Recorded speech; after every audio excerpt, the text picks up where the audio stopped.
Assalamualaikum warahmatullahi wabarakatuh. Kembali lagi di channel RM Story. Malam di desa itu selalu tenang. Angin dari sawah berhembus pelan melewati deretan rumah yang berdiri rapat di kiri kanan jalan tanah. Lampu-lampu minyak di beranda, rumah masih menjadi penerang utama. Sementara suara jangkrik dari kebun karet yang tidak jauh terdengar jelas. Di salah satu rumah yang berdiri agak di tengah desa, kehidupan sepasang suami istri terlihat biasa saja. Rumah itu terbuat dari kayu jati peninggalan orang tua, berdiri kokoh, meski cat dinding sudah mulai pudar. Dari luar, rumah itu tidak berbeda dengan rumah tetangga lain. Namun di dalamnya tersimpan rahasia yang hanya diketahui Joko, kepala rumah tangga itu. Joko adalah pria berusia awal 30-an, dengan perawakan sedang dan wajah yang mudah disukai. Ia bekerja serabutan, kadang menjadi kuli bangunan, kadang membantu tetangga mengangkut hasil panen.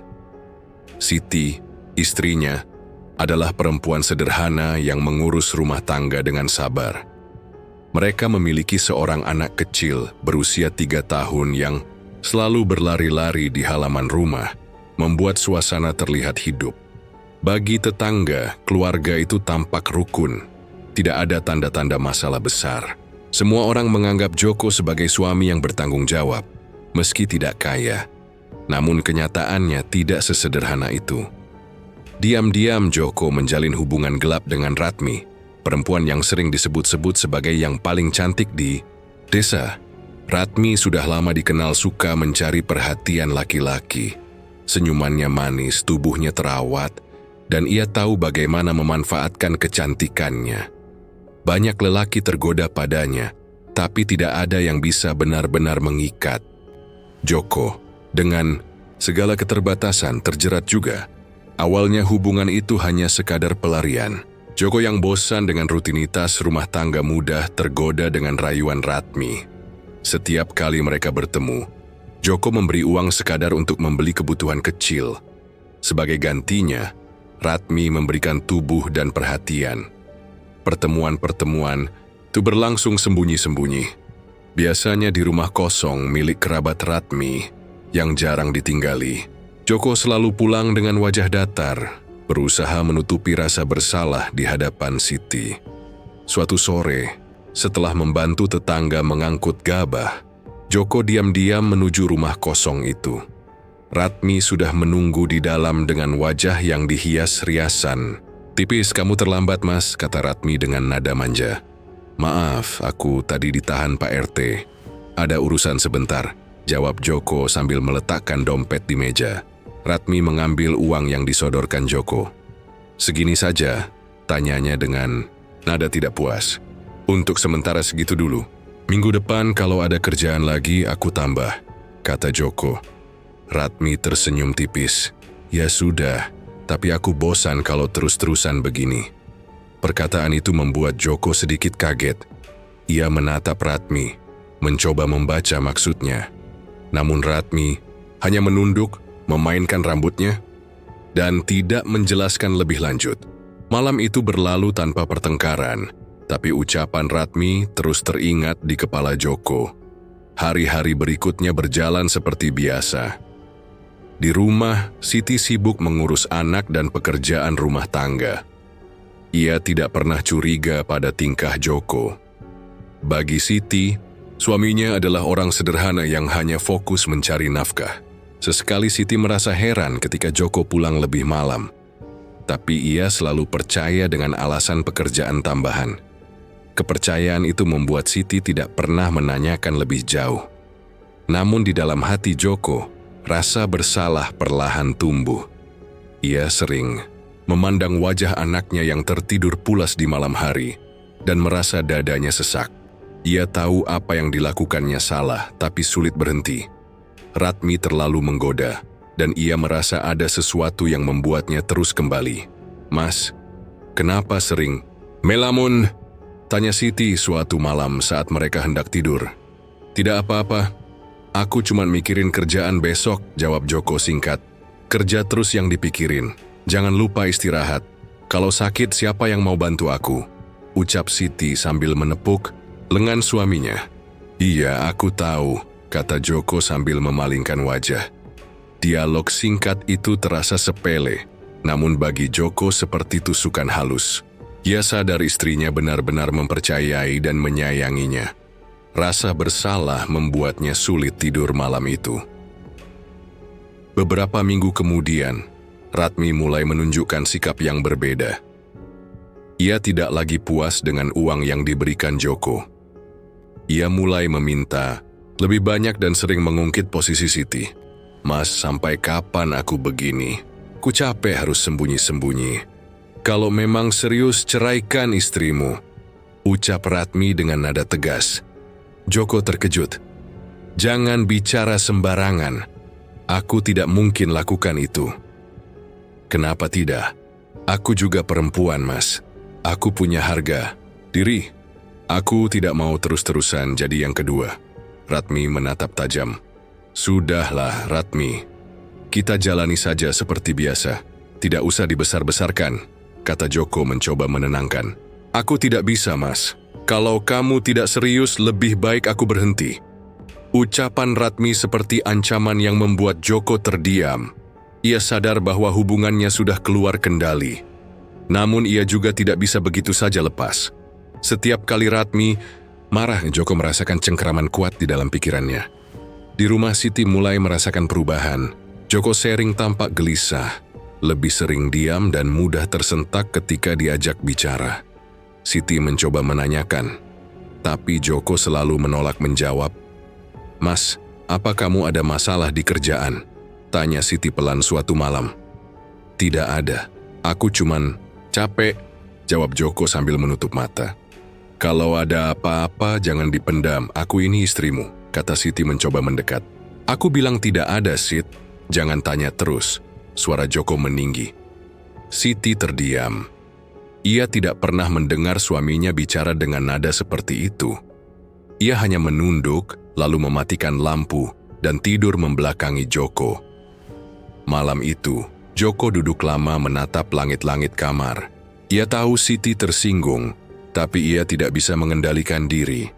Tekanan dari Ratmi semakin berat, sementara ia tidak punya keberanian untuk menyelesaikannya. Setiap langkah terasa seperti jebakan. Hari-hari selanjutnya semakin membuat Joko resah. Ia tidak bisa lagi menikmati kebersamaan dengan keluarga. Bahkan saat anaknya memanggil, pikirannya tetap melayang ke wajah Ratmi yang terus menuntut. Ia merasa hidupnya mulai terbelah dua, suami bagi Siti di rumah, dan kekasih gelap bagi Ratmi di luar.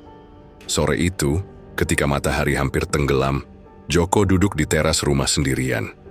Angin dari kebun karet berhembus membawa bau tanah lembab. Suasana yang biasanya menenangkan terasa berat di dadanya. Ia mendengar suara anaknya tertawa kecil dari dalam rumah, diikuti suara Siti yang menenangkan. Sekilas, suasana itu membuatnya ingin kembali pada jalur yang benar. Namun bayangan Ratmi muncul lagi di kepalanya. Ia menghela napas panjang. Aku sudah terlalu jauh, gumamnya pelan. Di dalam rumah, Siti memandangi suaminya dari balik pintu. Ia tidak mengerti kenapa Joko tampak berbeda.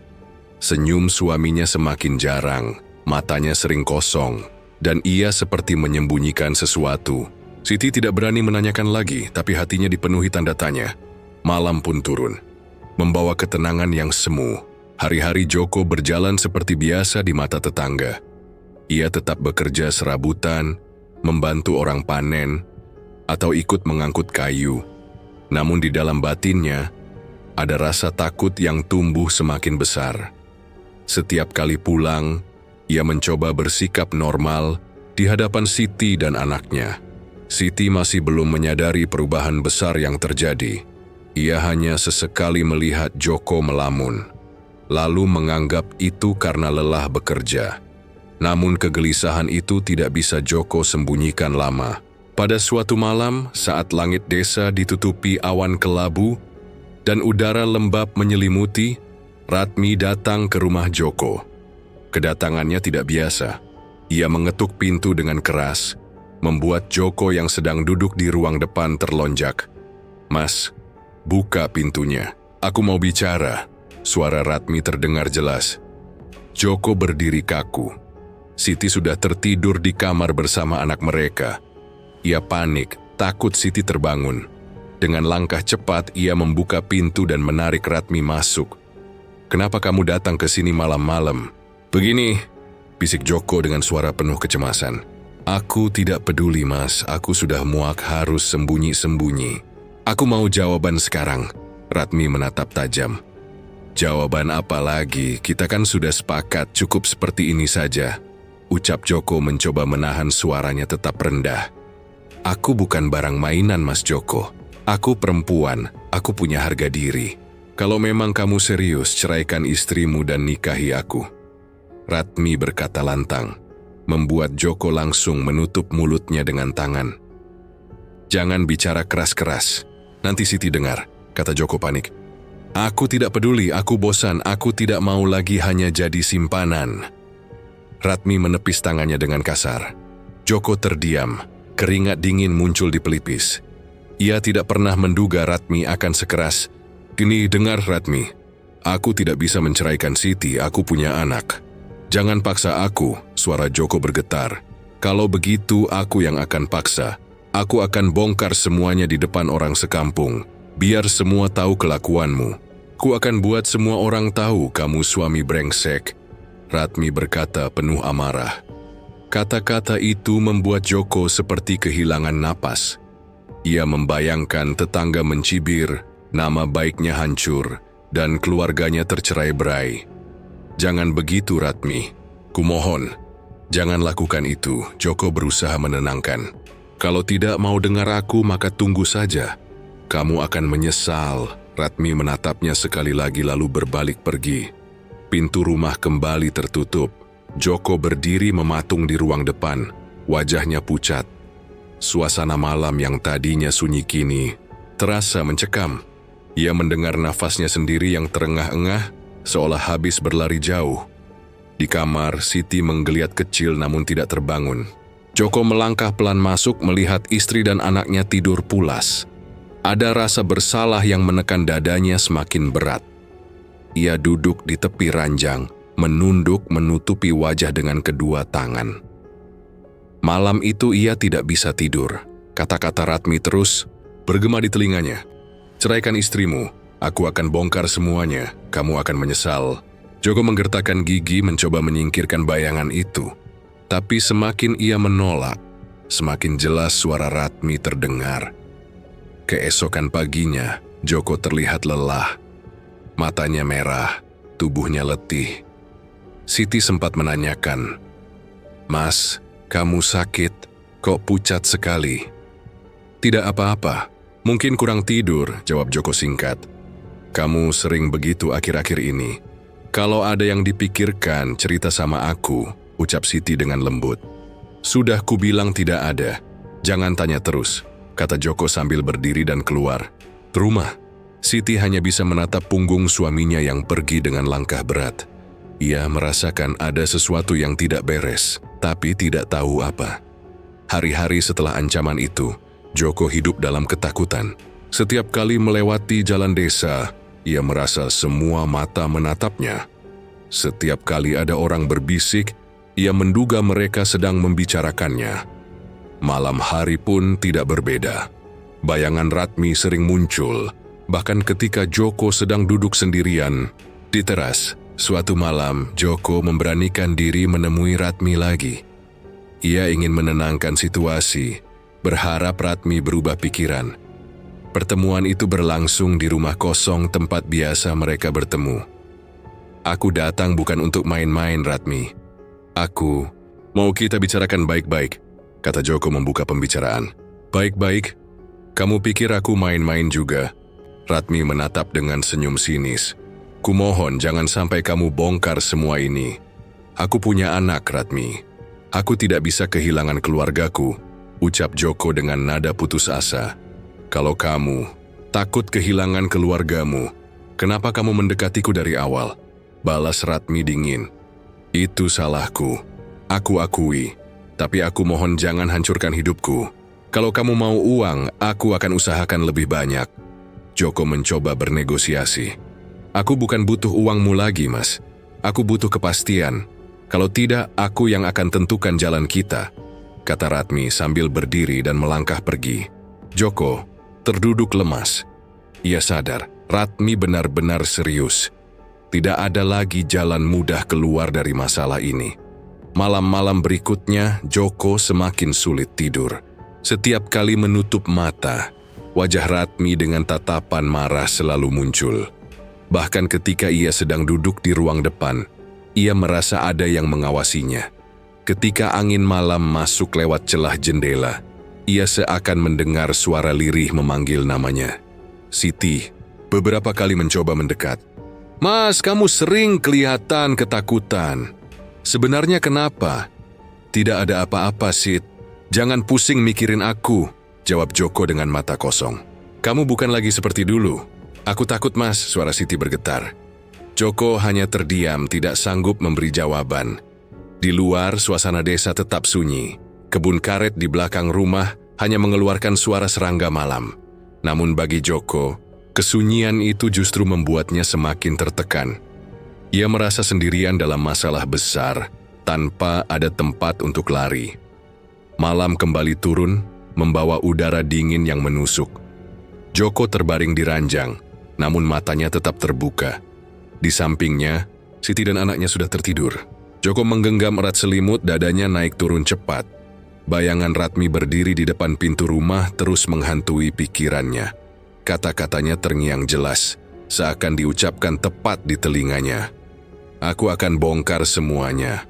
Kamu akan menyesal. Joko menutup telinga dengan kedua tangan, tapi suara itu tidak hilang. Ia tidak tidur sampai fajar tiba. Begitu ayam berkokok, tubuhnya masih terbaring lemas dengan mata merah. Ia bangkit perlahan, menatap wajah Siti dan anaknya yang masih tertidur. Ada rasa bersalah sekaligus takut yang menghimpit. Kepalanya berat, seolah menanggung beban yang tidak bisa ia bagi kepada siapapun. Sepanjang hari Joko bekerja dengan pikiran kosong. Saat mengangkat karung padi di lumbung, tangannya sempat gemetar. Seorang tetangga menegurnya karena wajahnya pucat. Ia hanya tersenyum hambar lalu pergi. Rasa takut pada ancaman Ratmi tidak juga hilang. Dia terus membayangkan jika benar Ratmi membongkar semuanya, ia akan kehilangan nama baik dan keluarganya. Di sore yang mendung, ketika udara terasa lembab dan angin bertiup kencang dari arah kebun karet, Joko akhirnya memutuskan menemui sahabat. Lamanya Agus. Agus adalah preman kampung yang terkenal berani. Banyak orang segan padanya. Rumahnya terletak di ujung jalan desa berdinding papan dengan halaman yang dipenuhi motor tua. Joko melangkah dengan hati-hati. Kakinya berat, namun dia butuh tempat untuk menumpahkan semua beban. Saat sampai di depan rumah Agus, ia mengetuk pelan. Tidak lama Agus muncul dengan rokok terselip di bibir. Loh Jo, tumben kamu datang. Masuk, kata Agus santai. Joko masuk dan duduk di kursi bambu yang sudah usang. Tangannya gelisah, memainkan ujung baju. Agus memperhatikan wajah pucat sahabatnya. Tuh, kamu kenapa? Kayak orang habis lihat hantu, tanya Agus sambil terkekeh. Joko menghela napas panjang sebelum menjawab. Aku ada masalah besar, Gus. Aku bingung harus gimana. Masalah apa? Utang. Bukan, ini soal Ratmi. Agus langsung terdiam sejenak. Ia tahu siapa Ratmi. Perempuan itu memang terkenal suka main dengan banyak laki-laki. Agus menatap. Joko lebih serius. Kamu ada hubungan sama dia? Joko mengangguk pelan. Aku khilaf Gus, tapi sekarang dia minta aku ceraikan Siti. Kalau tidak dia ancam bakal bongkar semuanya ke orang sekampung. Agus tertawa pendek, lalu meniup asap rokoknya. Dasar perempuan itu, dari dulu memang suka bikin ribut. Tapi aku takut Gus, kalau benar dia lakukan itu, hancur semua hidupku. Siti bisa tinggalkan aku. Anak juga kena dampaknya. Ya, salahmu sendiri kenapa main api. Tapi sudah terlanjur, ya harus diselesaikan. Jawab Agus enteng. Joko menunduk, keringat dingin membasahi pelipisnya. Aku bingung Gus. Aku tidak tahu harus gimana. Aku coba bujuk, dia tetap keras. Agus menghisap rokok dalam-dalam, lalu menatap tajam ke arah Joko. Kalau aku, gampang saja. Bikin dia diam selamanya. Joko langsung terbelalak. Maksudmu apa? Ya habisin dia. Kalau dia sudah tidak ada, selesai masalahmu. Gila kamu, Gus. Itu bukan jalan keluar. Kalau tidak, kamu siap-siap saja. Nama baikmu rusak, keluargamu berantakan. Mau pilih mana? Kata-kata Agus menusuk hati Joko. Ia tahu itu kejam, tapi ketakutannya membuat pikirannya kacau. Ia membayangkan Ratmi berdiri di tengah balai desa, berteriak membongkar rahasianya di depan warga. Bayangan itu membuat dadanya semakin sesak. Tidak, mungkin aku lakukan itu, kata Joko dengan suara lemah. Kalau kamu tidak berani, biar aku yang jalanin. Kamu cukup diam. Aku bisa beresin semua. Agus berkata dengan tenang, seakan hal itu bukan sesuatu yang besar. Tidak, Gus. Aku tidak mau ada darah. Aku cuma ingin masalah ini selesai tanpa ada yang tahu. Jo, dengar. Perempuan itu tidak akan berhenti. Dia akan terus tekan kamu sampai hancur. Satu-satunya cara yaitu. Joko terdiam. Suara Agus bercampur dengan suara ancaman Ratmi yang terus bergema di kepalanya. Ia merasa terjebak dalam lingkaran yang tidak bisa ia lepaskan. Agus menepuk bahunya. Aku sahabatmu, Jo. Aku tidak akan biarkan kamu jatuh sendirian. Percayalah, ini jalan terbaik. Jalan terbaik? Membunuh orang? Joko berbisik. Kadang hidup memang butuh pilihan yang tidak enak. Kamu terlalu banyak mikir. Ingat keluargamu. Kamu mau mereka menderita gara-gara perempuan itu? Malam semakin gelap. Lampu teplok di ruang tamu rumah Agus berkelip tertiup angin. Suasana hening, hanya suara tikus berlarian di atap yang terdengar. Joko menatap lantai. Pikirannya penuh dengan suara-suara yang saling bertabrakan. Setelah lama terdiam, Joko akhirnya berdiri. Aku pulang dulu, Gus. Aku butuh pikir sendiri. Agus tersenyum tipis. Pikir cepat, Jo. Waktu tidak akan lama. Aku selalu ada kalau kamu butuh. Joko melangkah keluar dengan tubuh gemetar. Udara malam menusuk kulitnya, namun yang lebih dingin adalah isi hatinya. Jalan desa sepi, hanya cahaya bulan yang samar-samar menyoroti tanah becek. Setiap langkahnya terasa berat. Sampai di rumah, ia mendapati Siti sedang duduk di ruang depan. Mas dari mana? Dari rumah Agus, ada urusan sebentar, jawab Joko datar. Kenapa mukamu pucat begitu? Aku cuma capek. Joko mencoba tersenyum, meski jelas terlihat dipaksakan. Siti tidak banyak bertanya lagi. Ia hanya menatap suaminya dengan cemas. Dalam hati, ia merasa ada sesuatu yang semakin jauh dari dirinya. Malam itu, Joko kembali berbaring di ranjang tanpa bisa tidur. Di satu sisi, ia ingin semua ini berhenti tanpa menambah dosa baru. Tapi di sisi lain, rasa takut membuatnya terus memikirkan kata-kata Agus. Malam-malamnya dilalui tanpa tidur nyenyak, hanya ditemani rasa gelisah yang semakin berat. Sampai akhirnya, menjelang malam Jumat Kliwon, ia menyerah pada tekanan. Bayangan Ratmi yang terus mengancam membuatnya yakin tidak ada jalan lain selain mengikuti rencana Agus sore itu. Udara desa terasa lebih dingin dari biasanya. Angin bertiup dari arah kebun karet, membawa aroma tanah basah. Joko duduk lama di teras rumah, wajahnya murung. Siti sempat menanyakan kenapa suaminya terlihat lebih pendiam, tapi Joko hanya menjawab singkat bahwa ia sedang lelah. Dalam hati, Joko menahan ketakutan. Ia tahu malam itu akan jadi penentuan. Menjelang maghrib, Joko keluar rumah dengan alasan ada urusan mendadak. Siti menatapnya dengan ragu tapi tidak bertanya banyak. Joko melangkah cepat menuju rumah Agus. Di sana, sahabatnya sudah menunggu sambil merokok. Wajahnya tenang seperti tidak ada beban. Kamu sudah siap, Jo? Tanya Agus datar. Entahlah, Gus. Aku masih ragu, jawab Joko dengan suara pelan. Kalau kamu masih ragu, kita tidak akan pernah selesai. Malam ini kesempatan, jangan sia-siakan, kata Agus sambil menepuk bahu Joko. Joko mengangguk lemah. Mereka menyusun rencana sederhana. Joko akan menghubungi Ratmi, mengajaknya bertemu di gubuk tua di tengah kebun karet. Ia harus meyakinkan Ratmi bahwa pertemuan itu untuk membicarakan masa depan mereka. Agus akan menunggu di dalam gubuk. Setelah menimbang lama, Joko akhirnya mengeluarkan suara gemetar. "Baiklah, aku akan coba hubungi dia." Ia lalu mengirim pesan singkat lewat ponsel pinjaman dari Agus. Agar tidak mudah terlacak, malam mulai turun, langit gelap tanpa bintang. Suasana desa sepi, hanya beberapa anjing yang menggonggong di kejauhan. Joko dan Agus berjalan bersama menuju kebun karet. Jalan setapak yang mereka lalui terasa lebih mencekam dari biasanya.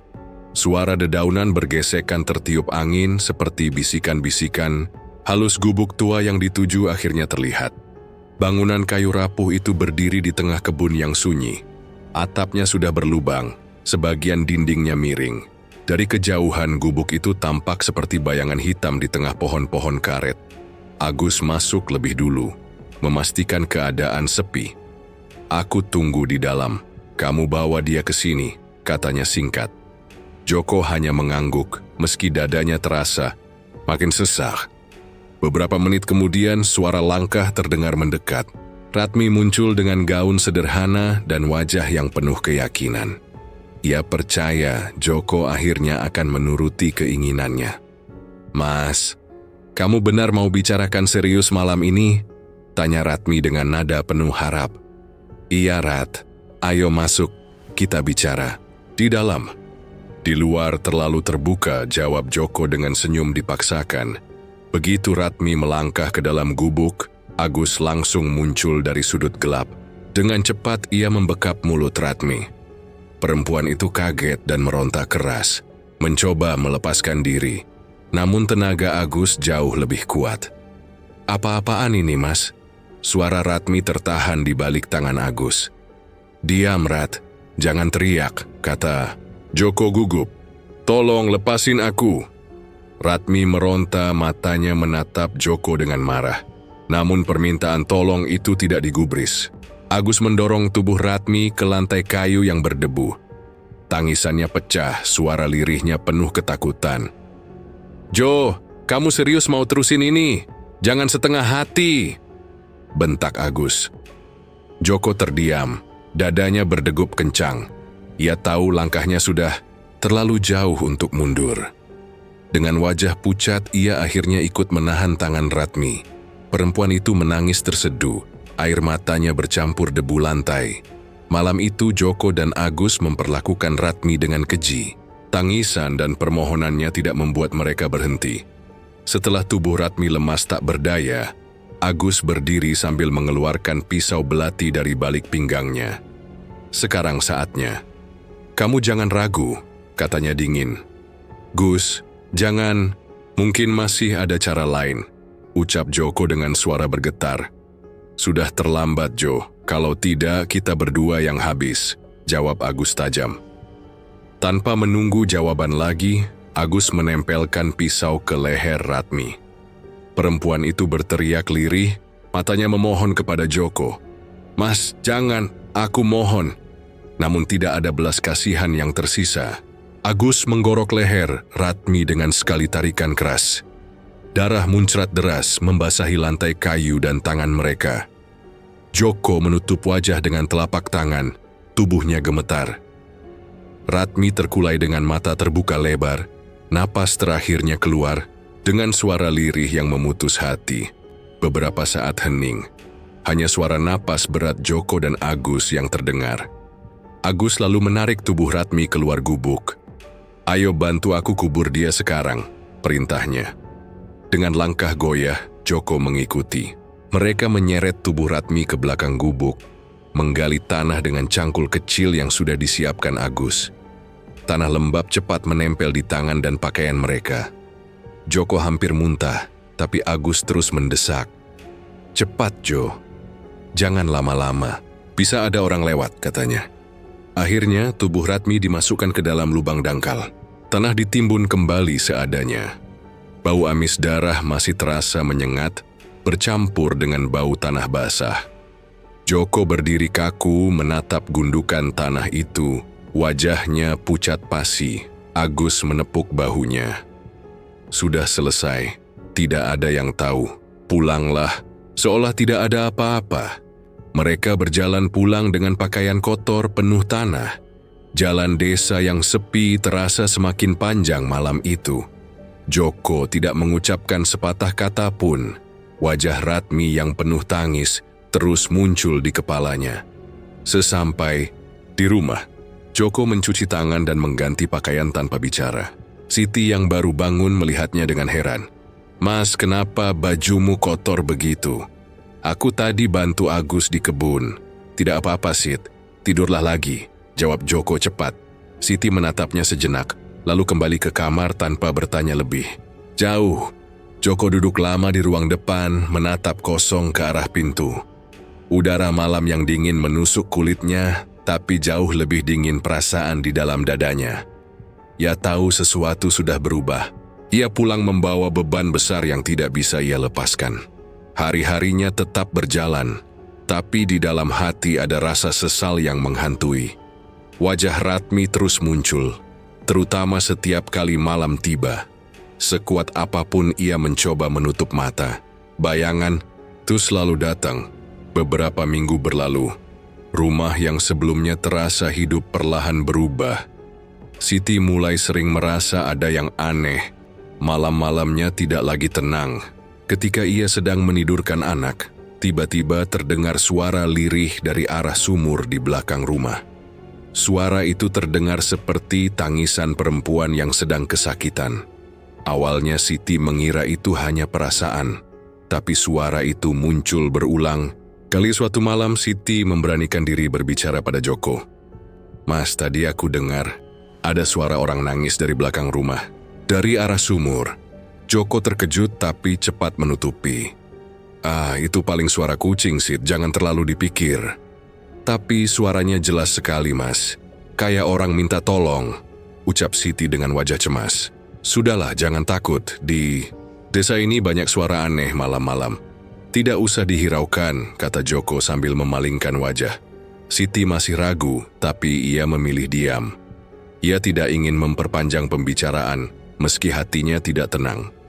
Beberapa malam kemudian, Joko sendiri merasakan hal yang lebih mengerikan. Saat ia duduk sendirian di ruang depan, tiba-tiba terdengar bisikan jelas di telinganya. Suara itu lembut tapi menusuk, seperti suara Ratmi.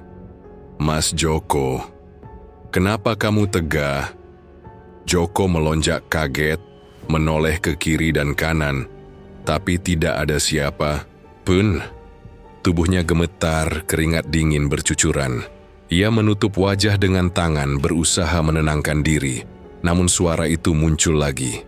"Mas Joko, aku sakit. Kenapa kamu lakukan ini?" Joko terdiam, dadanya sesak. Ia menelan ludah, mencoba meyakinkan dirinya bahwa itu hanya halusinasi. Tapi suara itu begitu nyata, seolah ada seseorang yang berbisik langsung di telinganya. Keesokan, harinya Joko menemui Agus. Mereka duduk di teras rumah Agus dengan wajah sama-sama pucat. Agus membuka pembicaraan lebih dulu. "Jo, kamu akhir-akhir ini dengar suara aneh tidak?" Joko menatapnya kaget. "Suara apa?" "Ada orang kaya penggaruk pintu rumahku tengah malam. Keras sekali sampai aku kira maling. Tapi pas aku buka tidak ada siapa-siapa," kata Agus. Joko terdiam sejenak sebelum menjawab lirih. "Aku juga. Aku dengar suara Ratmi, Gus. Dia bisikin aku, persis suaranya." Agus langsung merokok, tangannya sedikit gemetar. "Jangan-jangan, diri Sedistian, Panther Mar Feasting Ferraro. Tapi Kangkersi yang Ferrani mengatakan lebih jauh." Rasa takut mulai tumbuh, meski masing-masing mencoba menutupinya dengan sikap tenang. Di rumah, Siti semakin sering mendengar suara tangisan dari sumur. Kadang suara itu terdengar lirih, kadang jelas seperti orang menjerit. Ia pernah mendekati sumur dengan berani, tapi tidak ada siapapun di sana. Air sumur tampak hitam, permukaannya bergoyang pelan meski angin tidak bertiup. Suatu malam ketika Joko baru pulang dari membantu tetangga, Siti langsung menyambut dengan wajah tegang. "Mas, tadi suara itu muncul lagi. Dari sumur. Aku sampai takut keluar kamar." "Sudahlah Sid, jangan dipikir. Itu cuma pikiranmu sendiri," kata Joko cepat. "Mas, aku tidak bohong. Aku dengar jelas, seperti suara perempuan. Tangisannya bikin merinding," Siti bersikeras. "Cukup, aku bilang. Tidak ada. Jangan ganggu aku dengan omongan itu," bentak Joko tiba-tiba. Siti terdiam, matanya berkaca-kaca. Ia tidak mengerti kenapa suaminya begitu marah. Padahal ia hanya ingin bercerita. Joko sendiri menyesal setelah berkata kasar, tapi ia terlalu takut untuk menjelaskan. Malam itu, setelah Siti dan anaknya tidur, Joko duduk di teras sendirian. Angin malam bertiup dingin. Dari arah sumur terdengar suara tangisan lirih. Joko terdiam kaku, bulu kuduknya berdiri. Tangisan itu semakin jelas, diikuti bisikan halus yang memanggil namanya. "Mas Joko, lihat aku." Joko berdiri dengan langkah gemetar. Ia menatap ke arah sumur, tapi kegelapan menutupi pandangan. Hanya suara itu yang terus terdengar. Ia akhirnya masuk rumah dengan wajah pucat, lalu mengunci pintu rapat-rapat. Hari-hari berikutnya, gangguan semakin sering terjadi. Joko makin jarang tidur, matanya sembab, tubuhnya lemas. Agus juga mengalami hal serupa. Ia bercerita pada Joko bahwa setiap malam pintu rumahnya seperti diketuk dan digaruk, kadang disertai suara perempuan tertawa lirih. "Aku hampir gila, Jo. Suara itu datang tiap malam," kata Agus dengan wajah tegang. "Kalau begitu kita berdua memang diganggu." "Ini pasti Ratmi," jawab Joko dengan suara rendah. "Kalau benar dia, kita harus gimana?" Joko menggeleng pelan. "Aku tidak tahu, Gus. Aku benar-benar tidak tahu." Pembicaraan itu membuat keduanya terdiam lama. Mereka merasa terjebak dalam situasi yang tidak bisa dijelaskan. Di sisi lain, Siti semakin curiga dengan perubahan suaminya. Ia melihat Joko sering terlonjak kaget tanpa alasan, matanya kosong, dan wajahnya selalu tegang. Suatu malam ia mencoba mendekat. "Mas, kenapa akhir-akhir ini kamu seperti ketakutan? Ada apa sebenarnya?" Joko menatap istrinya lama, tapi tidak menjawab. Ia hanya menggeleng dan memalingkan wajah. "Kalau kamu terus diam, aku juga tidak tahu harus bagaimana. Aku takut melihatmu seperti ini," ucap Siti lirih. Joko menutup wajah dengan tangan. Ia ingin bicara, tapi mulutnya terkunci. Bagaimana mungkin ia mengaku pada Siti tentang apa yang sudah ia lakukan? Malam semakin larut. Dari luar suara tangisan itu terdengar lagi. Kali ini lebih panjang, seperti jeritan putus asa. Siti yang masih terjaga ikut mendengarnya. Ia memegang tangan Joko dengan gemetar. "Mas, dengar itu. Aku tidak salah. Ada yang nangis di sumur." Joko terdiam, wajahnya pucat. Tangannya dingin saat menggenggam tangan Siti. "Ayo kita masuk kamar. Jangan dengar suara itu," katanya dengan suara bergetar. Mereka masuk ke kamar, tapi suara itu masih terdengar samar dari balik dinding. Anak mereka terbangun dan menangis, seolah merasakan ketakutan yang sama. Malam itu, tidak ada yang bisa tidur dengan tenang. Joko semakin yakin hidupnya tidak akan pernah damai lagi. Malam-malam yang ia jalani penuh dengan suara-suara aneh dari sumur. Bisikan yang memanggil namanya, dan bayangan Ratmi yang tidak pernah hilang. Tidurnya tidak pernah nyenyak, tubuhnya semakin lemah. Siti yang awalnya hanya mendengar suara kini, mulai ikut merasakan hal aneh di rumah mereka. Pada suatu malam, Siti sedang menyiapkan air panas di dapur. Lampu minyak menyala redup, membuat bayangan berjatuhan di dinding kayu. Ketika ia berbalik untuk mengambil cangkir, matanya tertumbuk pada sosok yang berdiri di sudut dapur. Rambut panjang kusut menutupi sebagian wajah. Tubuhnya kurus, matanya menatap tajam penuh kebencian. Siti terdiam kaku, tidak bisa bergerak. "Siapa itu?" Suaranya bergetar lirih. Sosok itu hanya berdiri, lalu perlahan menghilang di hadapannya. Panci yang dipegang Siti jatuh berdebam ke lantai. Ia langsung berlari ke ruang depan. Wajahnya pucat. Joko yang duduk termenung kaget melihat istrinya gemetar. "Ada apa, Sit?" "Mas, aku lihat perempuan di dapur, rambutnya kusut. Dia menatap aku lama sekali lalu hilang." Suara Siti tersendat. "Jangan sembarangan ngomong, itu cuma bayanganmu sendiri," bentak Joko cepat. "Aku tidak bohong, Mas. Kulihat jelas sekali." Wajahnya menyeramkan. Joko menelan ludah, dadanya berdebar. Ia tahu siapa sosok itu, tapi ia tidak berani mengaku. Ia mencoba menenangkan Siti, meski wajahnya sendiri pucat. Sejak malam itu, Siti semakin ketakutan berada di rumah. Ia selalu merasa ada yang mengawasi dari sudut gelap. Bahkan ketika sedang menidurkan anak, ia mendengar langkah kaki pelan di sekitar kamar. Tidak lama, giliran Joko yang melihat penampakan. Malam itu ia terbangun karena merasa sesak. Ketika membuka mata, ia melihat sosok Ratmi berdiri di ujung ranjang. Wajahnya pucat dengan luka menganga di leher. Dari luka itu keluar cairan hitam pekat yang menetes ke lantai. Matanya menatap tajam, tanpa suara. "Ratmi." Suara Joko tercekat. Sosok itu tidak menjawab. Ia hanya terus menatap dengan mata penuh kebencian. Joko gemetar, keringat dingin membasahi tubuhnya. Ia ingin berteriak, tapi suaranya hilang. Beberapa saat kemudian, sosok itu menghilang begitu saja.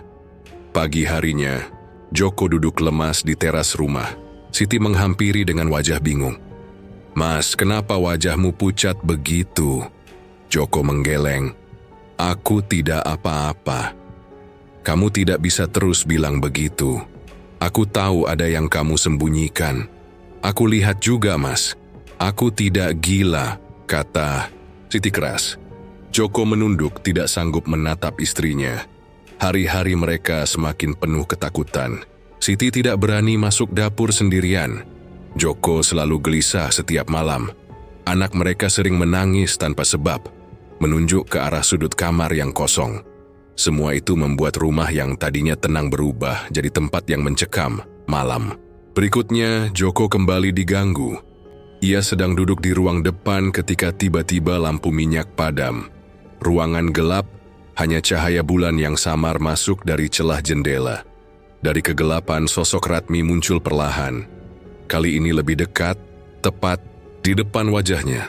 Luka di leher terus meneteskan cairan hitam, baunya amis menusuk hidung. "Kenapa kamu tega, Mas?" Suara lirih itu akhirnya terdengar. Joko meloncat mundur. Tubuhnya terbentur dinding. "Pergi, jangan ganggu aku lagi!" teriaknya panik. Sosok itu menghilang seketika, meninggalkan Joko yang terengah-engah. Siti yang mendengar teriakannya keluar dari kamar. "Mas, ada apa? Kenapa kamu teriak?" "Tidak ada, Sit, masuk lagi, jangan keluar," jawab Joko dengan suara gemetar. "Mas, aku juga takut. Jangan sembunyikan lagi dariku." "Apa sebenarnya yang terjadi?" "Sudah, aku bilang tidak ada apa-apa," bentaknya. Siti terdiam, air matanya jatuh. Ia merasa suaminya semakin jauh. Ia tidak tahu apa yang sebenarnya terjadi. Tapi jelas ada sesuatu yang tidak wajar di rumah. Efek saat itu Joko tidak bisa lagi membohongi dirinya sendiri. Ia tahu sosok yang muncul itu adalah Ratmi. Tatapan matanya, suaranya, semuanya sama. Bedanya hanya luka di leher yang menganga. Setiap kali muncul, sosok itu membuat Joko semakin tertekan. Ia sering duduk lama sendirian di teras, memandang gelap, malam. Dalam pikirannya rasa bersalah bercampur dengan rasa takut. Ia tahu apa yang ia lakukan bersama Agus tidak akan pernah bisa ia hapus. Dan kini, bayangannya kembali dengan cara yang jauh lebih menakutkan. Suatu malam, Siti mendapati Joko duduk termenung dengan wajah pucat. Ia mencoba bicara pelan. "Mas, aku tidak tahu apa yang kamu sembunyikan. Tapi aku merasakan ada sesuatu yang salah. Aku juga takut. Tolong, jangan biarkan aku sendirian menghadapi semua ini." Joko menoleh sebentar lalu memalingkan wajah. "Aku juga bingung, Sid. Aku tidak tahu harus bagaimana." Kalau memang ada yang mengganggu, kita bisa minta bantuan orang pintar atau kiai. Jangan dipendam sendiri. Tidak usah, semua ini aku yang tanggung, jawab Joko lirih. Siti menatapnya lama, merasa semakin tidak mengerti. Malam demi malam penampakan itu semakin sering muncul. Kadang di dapur, kadang di ruang depan, bahkan pernah di kamar anak mereka.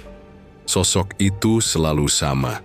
Ratmi dengan leher menganga, cairan hitam terus menetes, dan tatapan penuh kebencian. Tidak pernah ada kata lain selain kehadiran yang menakutkan. Joko semakin tertekan. Ia tidak bisa tidur, tidak bisa makan, tubuhnya semakin kurus. Siti pun ikut terbawa rasa takut. Hidup mereka dipenuhi bayangan sosok yang tidak pernah hilang. Rumah itu tidak lagi jadi tempat tinggal, melainkan penjara yang setiap malam penuh dengan teror. Suatu malam ketika Siti hendak menutup jendela, ia melihat sosok itu berdiri di halaman belakang. Rambutnya tergerai, matanya menatap tajam. Siti menjerit membuat Joko berlari keluar kamar. Ada apa, Sit? Itu, Mas, di belakang. Dia berdiri di sana. Siti menunjuk dengan tangan gemetar. Joko menoleh, tapi sosok itu sudah menghilang. Ia menarik Siti masuk ke kamar, lalu mengunci pintu rapat-rapat. Mereka berdua duduk di lantai dengan tubuh gemetar, hanya bisa saling berpegangan. Malam itu, mereka tidak tidur sama sekali. Siti duduk bersandar di dinding dengan tubuh gemetar. Sementara Joko menatap pintu kamar dengan mata merah. Hening yang berat menggantung di udara, seolah ada sesuatu yang terus mengintai dari luar. Setiap detik berjalan lambat, menekan batin mereka. Hari-hari berikutnya gangguan tidak lagi sebatas penampakan. Malam pertama setelah itu, terdengar suara pintu rumah dibanting keras. Siti terlonjak kaget. Joko berlari ke ruang depan, tapi tidak ada siapapun. Pintu itu bergerak sendiri, terbuka dan tertutup berulang kali, dengan bunyi yang membuat jantung berdegup kencang. Mas, siapa di luar? Teriak Siti dari dalam kamar. Tidak ada orang, kosong, jawab Joko sambil menahan napas. Kalau begitu siapa yang banting pintu? Suara Siti meninggi karena panik. Aku juga tidak tahu, masuk lagi Sit, jangan keluar, kata Joko dengan wajah pucat. Malam kedua, piring-piring di dapur tiba-tiba jatuh berhamburan. Suaranya nyaring memecah. Keheningan membuat anak mereka menangis keras. Siti berlari ke dapur hanya untuk menemukan pecahan piring berserakan di lantai.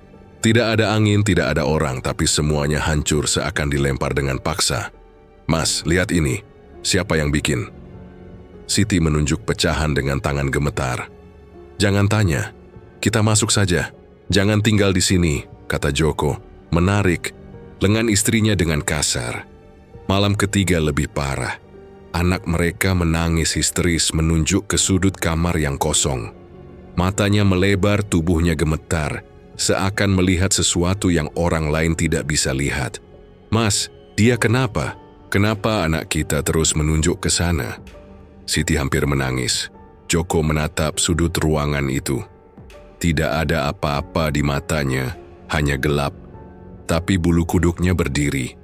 Ia merasakan hawa dingin yang menusuk. Ia mendekap anaknya erat, tapi tangisan itu tidak berhenti. Malam keempat, teror mencapai puncaknya. Joko sedang berbaring mencoba tidur ketika tiba-tiba dadanya terasa sesak. Ia membuka mata dan merasakan lehernya dicekik sesuatu yang dingin. Ia terbatuk keras, tubuhnya meronta, tapi tidak ada yang terlihat. Tangannya berusaha melepaskan cekikan itu, namun sia-sia. Napasnya hampir putus. Mas, ada apa? Siti terbangun, panik melihat suaminya meronta. Kemio mencoba menarik tangan Joko, tapi tidak ada yang bisa ia lakukan. Akhirnya cekikan itu menghilang. Joko terkulai lemas sambil memegang lehernya. Ketika Siti menyalakan lampu, tampak bekas sayatan tipis memanjang di kulit leher Joko. Ya Allah, Mas, ini apa? Kenapa bisa ada luka? Siti menatap dengan mata berkaca-kaca. Jangan tanya, Sit. Jangan. Aku tidak bisa jelaskan. Joko berkata pelan dengan suara serak. Siti menangis, tidak mengerti lagi apa yang sedang mereka hadapi. Beberapa malam kemudian Siti sendiri mengalami serangan. Ia sedang berjalan dari kamar menuju dapur, ketika tiba-tiba tubuhnya terasa didorong oleh sesuatu yang kuat. Ia jatuh tersungkur, kepalanya hampir terbentur lantai. Joko yang mendengar teriakan istrinya berlari menghampiri. Apa yang terjadi? Aku didorong, Mas. Tidak ada orang, tapi aku jelas merasa ada yang mendorongku. Siti gemetar sambil memegangi lututnya yang memar. Joko terdiam, wajahnya semakin pucat. Ia tahu ini bukan lagi hal biasa. Malam demi malam, rumah mereka penuh dengan suara aneh. Pintu dibanting, kaca bergetar, suara langkah berlari-lari di atap. Siti semakin ketakutan, anak mereka semakin sering menangis. Joko sendiri makin tertekan. Ia tahu siapa yang menjadi sumber semua teror ini. Tapi tidak mungkin ia menceritakan kebenarannya pada Siti. Di tengah keputusasaan itu, Joko sering terduduk sendirian di ruang depan. Matanya kosong, tangannya menggenggam kepala. Bisikan-bisikan Ratmi semakin jelas di telinganya. Mas Joko, aku tidak akan berhenti. Kau harus merasakan sakitku. Ia menutup telinga dengan kedua tangan tapi suara itu tidak hilang. Malam-malamnya berubah menjadi penyiksaan batin yang tidak ada habisnya. Siti yang melihat perubahan suaminya semakin cemas. Mas, kita tidak bisa terus begini. Rumah ini sudah tidak wajar.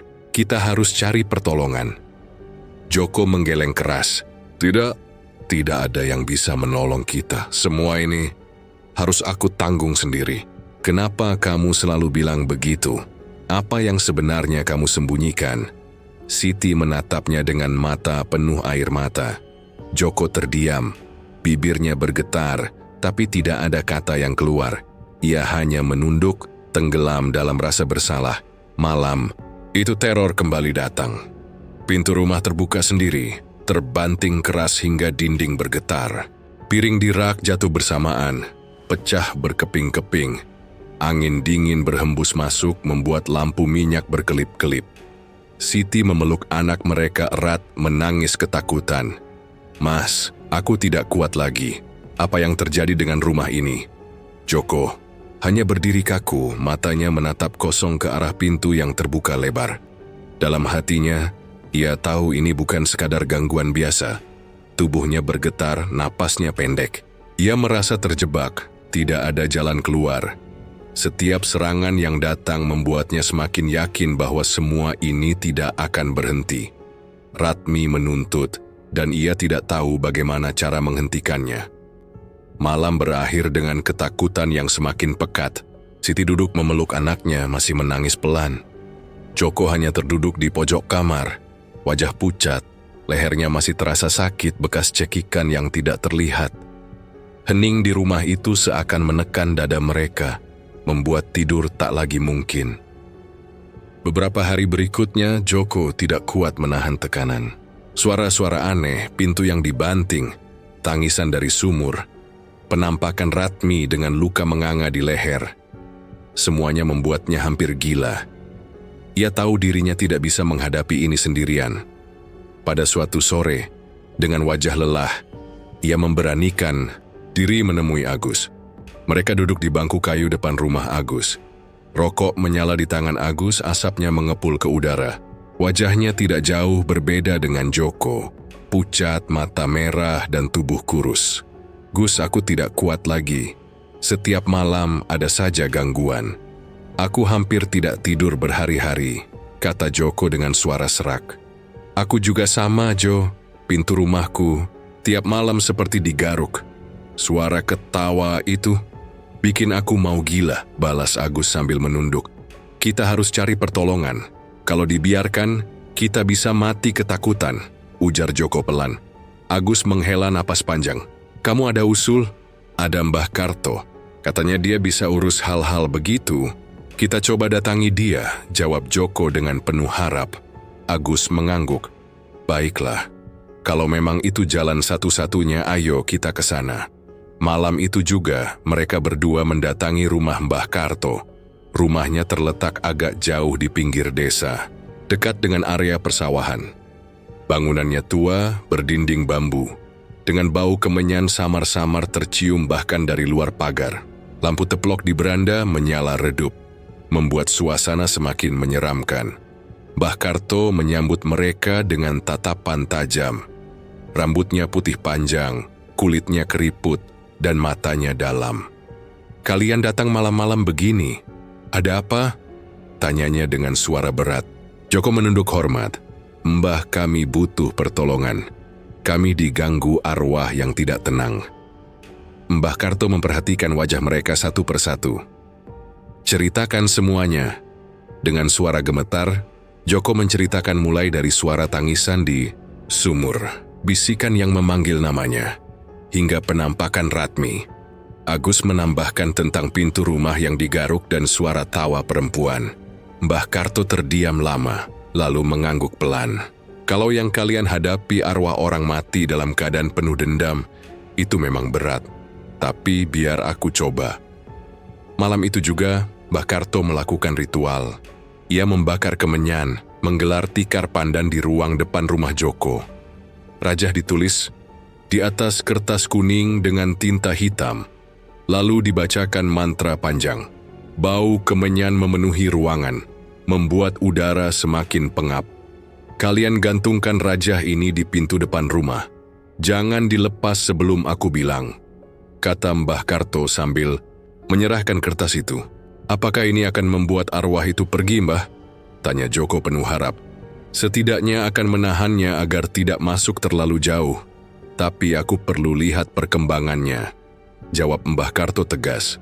Malam pertama setelah ritual, rumah terasa lebih tenang. Tidak ada suara pintu dibanting, tidak ada tangisan dari sumur. Siti bahkan sempat bisa tidur lebih nyenyak, meski masih diliputi rasa was-was. Joko dan Agus merasa ada sedikit harapan. Namun ketenangan itu hanya bertahan sebentar. Memasuki hari ketiga, gangguan kembali muncul. Pintu rumah Joko tiba-tiba bergetar keras, seakan ada yang menghantam dari luar. Anak mereka menangis keras, menunjuk ke arah jendela. Siti berlari ke kamar dengan wajah panik. "Mas, lihat jendela, ada bayangan perempuan di sana," teriaknya. Joko berlari, tapi tidak melihat apa-apa. Hanya tirai yang bergoyang pelan. Ia merasa semua usahanya sia-sia. Keesokan, harinya Mbah Karto memanggil Joko dan Agus datang ke rumahnya. Mereka duduk di ruang tamu kecil, bau kemenyan masih menyengat. Wajah Mbah Karto terlihat letih, matanya merah. "Aku sudah coba segala cara, tapi arwah itu terlalu kuat. Dia mati dalam keadaan diperkosa dan dibunuh dengan keji. Dendamnya tidak bisa ditahan dengan rajah atau mantra biasa," kata Mbah Karto pelan. "Jadi bagaimana, Mbah? Apa tidak ada cara lain?"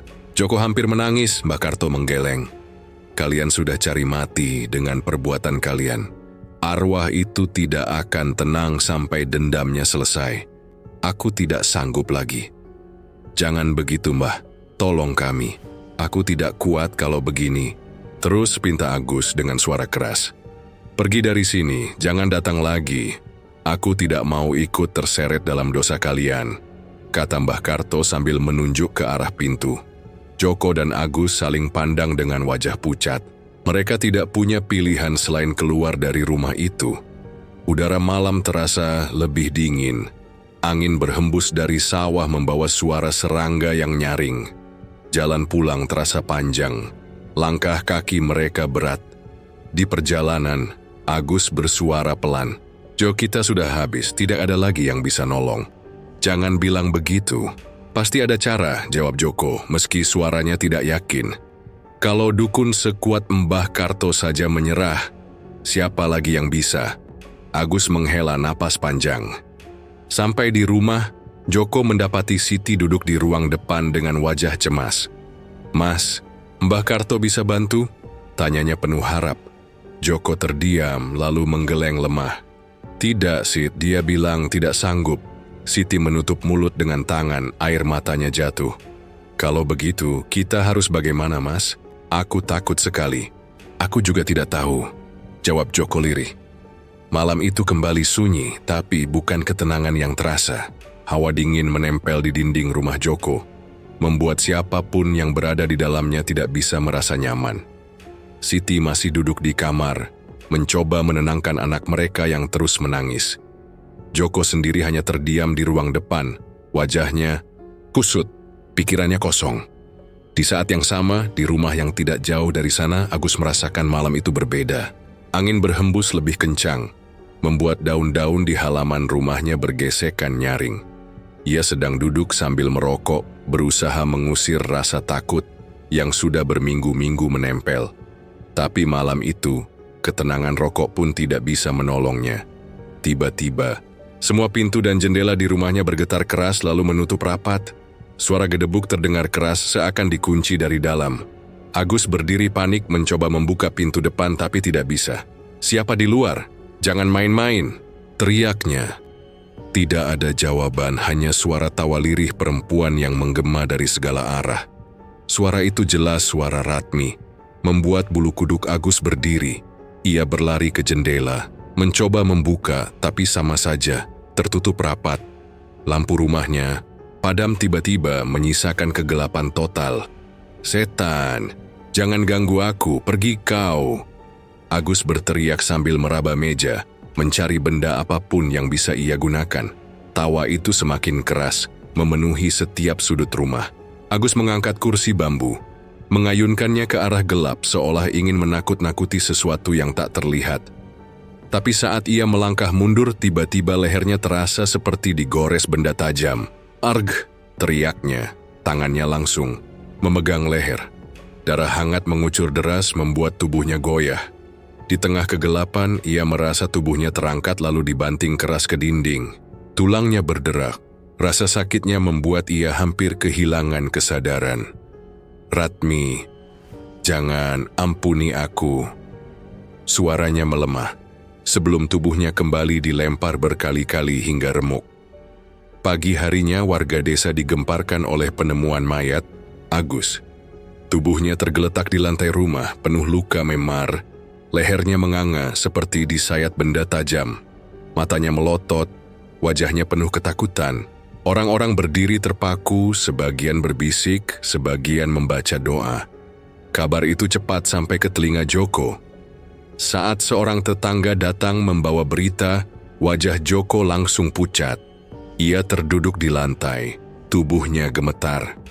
"Mas, kenapa wajahmu begitu? Apa yang sebenarnya terjadi dengan Agusen?" tanya Siti bingung. Joko hanya menggeleng, suaranya lirih. Aku tidak tahu." "Tidak mungkin kamu tidak tahu. Kamu dekat dengan dia. Apa dia ada musuh?" "Tidak ada, Sid. Tidak ada," jawab Joko pelan, matanya kosong. Dalam hati Joko sadar giliran dirinya akan segera tiba.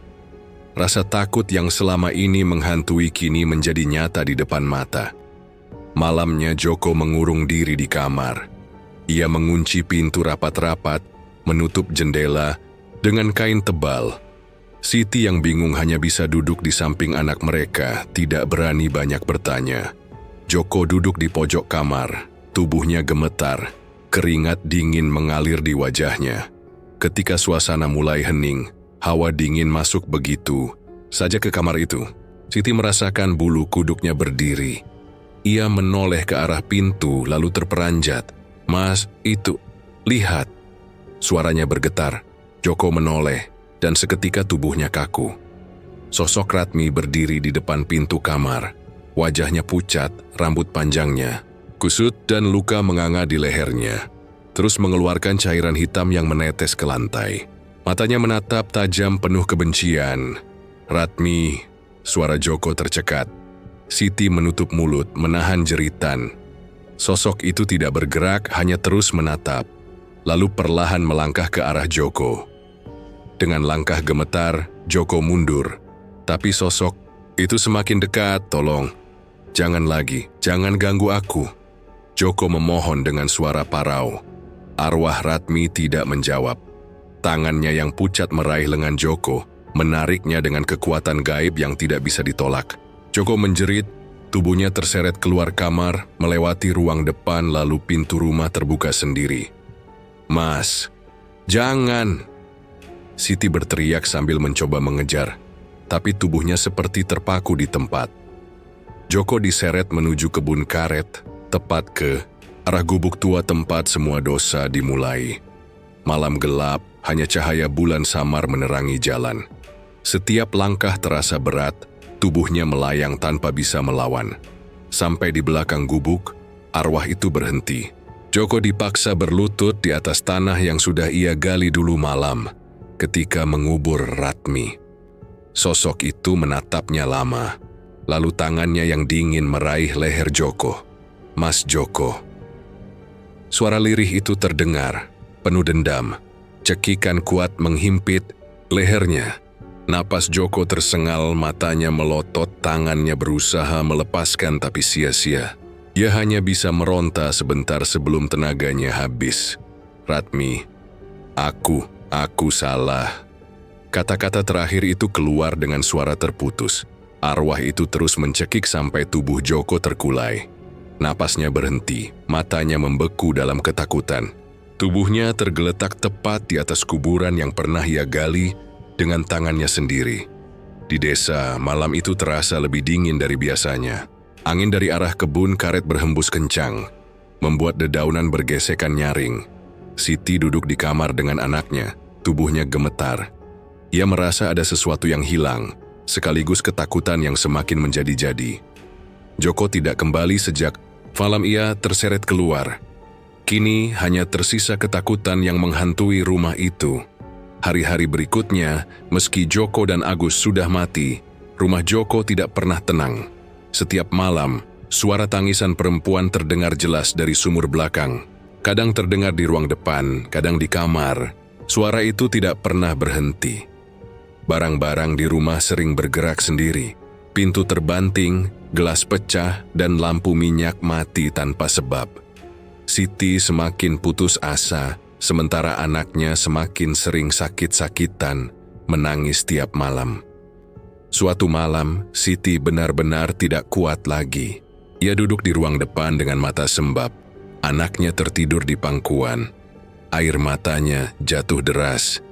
"Ya Allah, apa salahku sampai aku harus mengalami ini semua?" bisiknya lirih. Keesokan paginya, dengan langkah gemetar, Siti mendatangi rumah Kiai Saleh. Ia membawa anaknya, wajahnya pucat. Kiai Saleh adalah sosok yang dihormati warga, dikenal bijaksana dan berilmu agama tinggi. "Kiai, tolong saya, rumah saya diganggu." "Saya tidak sanggup lagi," kata Siti sambil menangis. Kiai Saleh menatapnya dengan iba. "Tenang nak, ceritakan semuanya."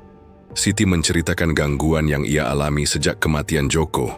Suara tangisan, penampakan, hingga anaknya yang terus ketakutan. Ia tidak menyebut perbuatan Joko, karena ia sendiri tidak tahu pasti. Tapi ia yakin ada dosa besar yang disembunyikan suaminya. Kiai Saleh mengangguk pelan. "Kalau begitu, malam ini saya akan datang ke rumahmu. Kita harus mendoakan arwah yang belum tenang itu." Malam pun tiba. Kiai Saleh datang bersama beberapa warga yang dipercaya. Mereka membawa kitab, sajadah, dan lampu minyak.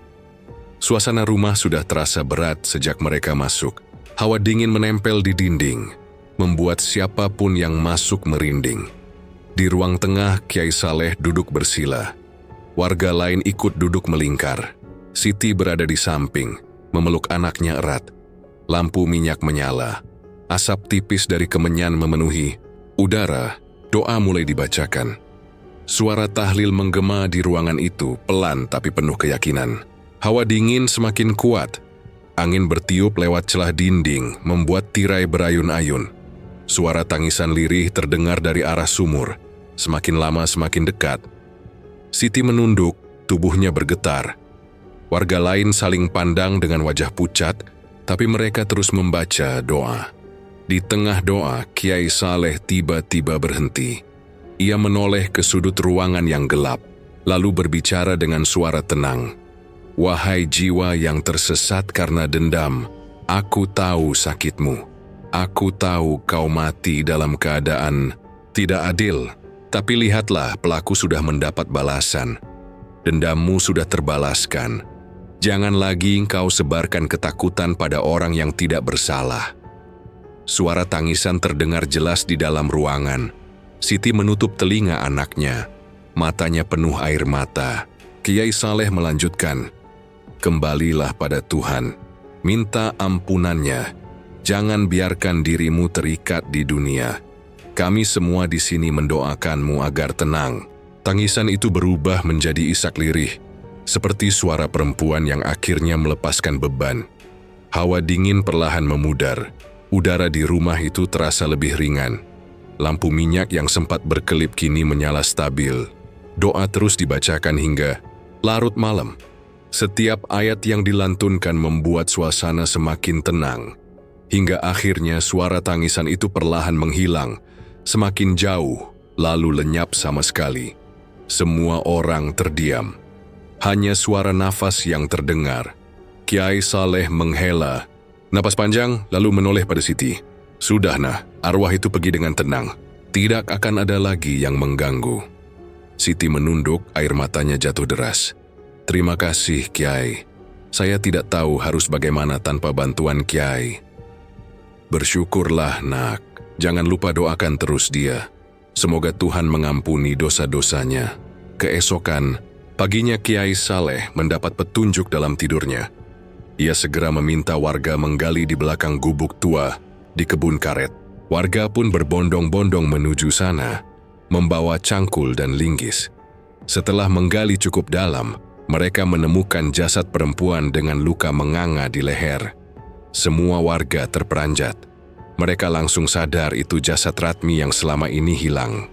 Bau menyengat menyeruak, tapi warga tetap mengangkat jasad itu dengan hati-hati. Ratmi akhirnya dimandikan, disalatkan, dan dimakamkan secara layak di pemakaman desa. Tidak ada lagi bisik-bisik, semua orang hanya diam dengan wajah serius. Mereka tahu ada dosa besar yang sudah terjadi, tapi mereka juga tahu arwah itu akhirnya mendapat tempat yang seharusnya. Setelah pemakaman selesai, Siti berdiri di tepi makam dengan anaknya. Air matanya jatuh tanpa henti. Ia tidak tahu semua detail dosa yang dilakukan suaminya, tapi ia bisa merasakan beban besar yang akhirnya terangkat. Beberapa minggu setelah itu, Siti memutuskan menjual rumah peninggalan orang tua Joko. Ia tidak sanggup tinggal di sana lagi. Terlalu banyak kenangan dan ketakutan. Dengan uang hasil penjualan, ia membawa anaknya pergi dari desa itu, mencari tempat baru untuk memulai hidup. Pada malam terakhir sebelum pergi, Siti berdiri lama di depan rumah. Angin malam berhembus pelan, suasana sunyi. Ia memandang dinding-dinding, kayu yang dulu penuh tawa kecil anaknya, kini hanya meninggalkan rasa pahit. "Mas, aku tidak tahu apa yang sebenarnya kamu lakukan, tapi aku harap kamu diampuni di sana," bisiknya lirih. Siti menutup pintu untuk terakhir kalinya, lalu melangkah pergi. Rumah itu berdiri kosong, sunyi, tanpa suara lagi. Hawa berat yang dulu selalu menyelimuti perlahan hilang. Hanya menyisakan bangunan tua yang menjadi saksi sebuah dosa besar dan balasan yang tidak bisa dihindari. Malam di desa itu kembali berjalan seperti biasa. Suara jangkrik dari kebun karet terdengar jelas. Angin membawa aroma tanah basah. Tapi bagi Siti, semua itu tinggal bagian dari masa lalu yang tidak ingin ia kenang. Ia melangkah jauh, menggenggam erat tangan anaknya, meninggalkan desa dengan hati yang masih perih tapi lebih tenang. Cerita pun berakhir. Terima kasih buat semuanya yang udah mendengarkan cerita ini sampai akhir. Bagi kalian yang baru bergabung, alangkah baiknya untuk menekan tombol subscribe dan aktifkan lonceng notifikasinya, agar tak ketinggalan cerita horor lainnya dari channel ini. Saya akhiri, wassalamualaikum warahmatullahi wabarakatuh.